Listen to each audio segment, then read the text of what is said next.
Hey, what's going on, guys? So we'll be taking a look at this kind of budget gaming mouse from a company called Aula.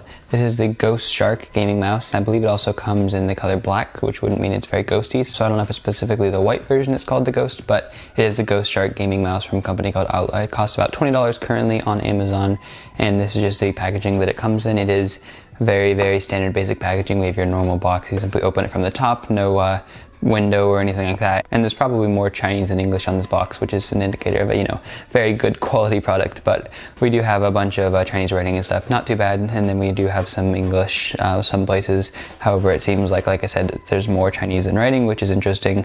Like, for example, the specifications over here and things like that, you can guess what they are based on the what the actual specifications are, but like this should say dimensions or something, but it is in Chinese, so it doesn't actually say that at all, so you have to kind of guess what the dimensions are referring to, but it's not too big of a deal because it's not too hard to figure out. Getting into the mouse itself, as you can see, this is what it looks like. This is a 7-button gaming mouse, meaning we do have a fire button here, which is basically just if you were pushing this left click button twice, then we've a right click button, we have a scroll click button, and then we have a little button that changes the DPI for the mouse, and then we have a forward and back button. You're not able to customize the functions of any of these buttons because there is no software for this mouse. That is a good or bad thing, depending on who you are. If you want to be able to change the buttons or the LED colors or anything, this is not the mouse for you because you could not customize really anything on this mouse. You are able to use these extra buttons with what they are set for. However, like I said, you can't change any of them, which is kind of unfortunate, especially for like a $20 mouse. Very often you get at least software for it. It might not be good software, but for $20 generally you can get a gaming mouse that has software included. So that is not the case with this mouse, but I'll go ahead and show you the LEDs and things like that later on and show you if you like it, even though you aren't able to customize anything about it. The mouse itself is very large. As you can see, if I put my hand on it, it is a pretty big mouse, which is a good or bad thing. It depends on what you prefer. And as you can see, for the overall design of it, I think it's a little tacky because you can see it says like gaming mouse here in a really kind of terrible font, and it says fire key, forward, back, and all of that. I think it would look much better if they just didn't have it here. Like, obviously this is a gaming mouse. I mean, you don't need to write gaming mouse on it, so I guess they think it looks good, but I personally don't enjoy the look of it. However, it's up to you again if you like the look of it, but it is kind of nice to have these forward and back indicators and things like that because it does actually serve a purpose in telling you what the button does, but this gaming mouse indicator here is very useless and just kind of detracts from the view of the mouse, in my opinion. As far as ergonomics go, this is definitely a very ergonomic mouse. However, these sides are kind of sharp, I guess. Normally in ergonomic mice, this is kind of more rounded off. However, it does have a very specific place for every finger, but it is a little bit sharp and maybe uncomfortable if you put your fingers in any way other than the very specific way that the mouse kind of has planned for you. That is just because of the kind of sharpness of this edge. Not a big deal, but it can be kind of uncomfortable at times. But as you can see, we do have a little ledge for our thumb here. We do have a very designated place for our pointer finger, our middle finger, and as well as our index finger and pinky finger all have a kind of little resting place, which is kind of nice.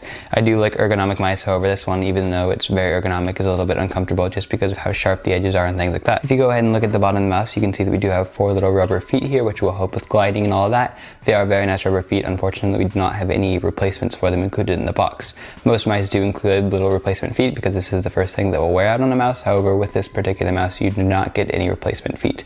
It is definitely a very cheap mouse, so that kind of makes sense, but it is a little bit unfortunate because if these wear down, the mouse usability will definitely go down a bunch. You can see the little sensor here, but as you can see, we do not have any removable weight cartridges or anything. Again, I mean, it is a $20 mouse, but even for like some $25 mice, they've seen the removable weight cartridges, which is just so that you can adjust the weight and everything of the mouse to kind of make it exactly like how you want it. However, this mouse, you will have to deal with its weight. It's not a particularly light or heavy mouse. It's a pretty average weight. I am perfectly fine with the weight, but you should note that you are not able to change the weight of it, when in some mice you totally can. Going towards the other end of the mouse here, you can see that we do have a very basic cable here, no braided or anything like that, but then we do have a little Velcro strap so that you don't have to use the entire cable if you don't want to. This is a very nice feature. Say you have the mouse plugged into the keyboard on your desk or something, you don't want to have the entire cable just kind of sitting on your desk, so you can kind of wrap it up with this little included Velcro strap and then just plug it into your keyboard there. As you can see, the USB connector is a fairly large connector, but it is gold plated, so that is nice, and you can see it says Gaming Series on this side, and then we just have a little Aula logo on the other side. And yeah, I'll go ahead and plug this mouse into the computer to give you an idea of how the LEDs work and the DPI changing and everything like that, so you can get an idea of whether or not this mouse will be for you, even though you can't customize anything about it. Alright, so I went ahead and plugged the mouse into the computer here, as well as turned off some lights, so unfortunately the colors of the actual video recording and everything are bad now, but you can see that we do have the changing LED colors on the mouse. So this is what the mouse does constantly when it's plugged in. There's no way to turn this off, no way to change the LED colors or anything like that, but as you can see here, it does just kind of breathe in between the LED colors. You can see we have a green and then a blue and a kind of darker blue and all these different colors, and it does just kind of continually flash between them. Like I said, there's no way to turn this off and no way to customize the particular LED color that it is on. It is always always just kind of flowing between these, which can look really, really good or bad depending on the kind of setup I guess you're using. If you have a very particular color setup or something, this mouse would not go with it at all because it is changing colors constantly and there's nothing you can do about that. To change the DPI, we simply push this little button here on the top and you push it and you can see that it flashes a specific color, and then it goes back to its normal breathing between the colors. Each color it flashes does correspond with a particular DPI level, but you do have to kind of figure that out because there's no instruction manual, no software or anything. So you do just kind of have to find the sensitivity that's right for you by kind of switching between the DPI things and then finding the one that's best for you. So like I said, if you just push it, it flashes a specific color, and that is the kind of indicator level of the DPI you're on. Most gaming mice have a little bar up here or something that shows little LEDs, and then maybe it has like 4 LEDs up here and then 1 for each DPI level or something.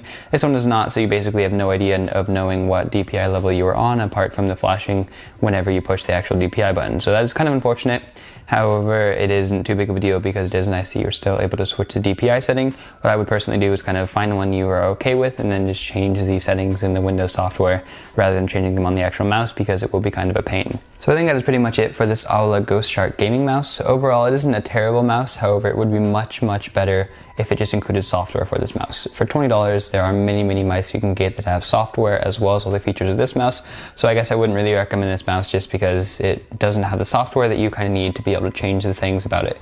It's not too big of a deal because you do have some very nice buttons, like a forward and back button and a fire button are always very useful, but just being able to customize the functions of these buttons would be very nice. Say this was like a $10 gaming mouse, I'd understand, but for $20, I mean, it's not a super expensive gaming mouse obviously, but just with what you can get for that $20, you can definitely get a better gaming mouse that will have software that you can customize things about it. So overall, it's not a terrible gaming mouse. Like I said, it's ergonomic, it has a bunch of extra buttons, it looks decent, and it works well, but just with what else you could get for $20, you may want a different mouse. Like I said, it is up to you. It's not a terrible mouse, but just if it was a little bit cheaper, I would recommend it, but for $20, I would personally just look around and get a different mouse. Maybe one that comes with software or at least has like an adjustable weight cartridge or maybe an LED indicator for the DPI setting or something like that. Overall, there are just a bunch more features you can get for $20. This isn't a terrible mouse, but I would kind of look at your other options before going ahead and purchasing this one. But yeah, anyways, this has been a review of the Ghost Shark gaming mouse from Aula. If you wish to purchase the product, of course, you can do so using the link in the description. And if you enjoyed this video, then a like is always appreciated. If you'd like to see more videos very similar to this one, then feel free to subscribe. And yeah, this has been Jordan for Jolt Reviews. Thank you guys for watching, and I'll see you in my next review.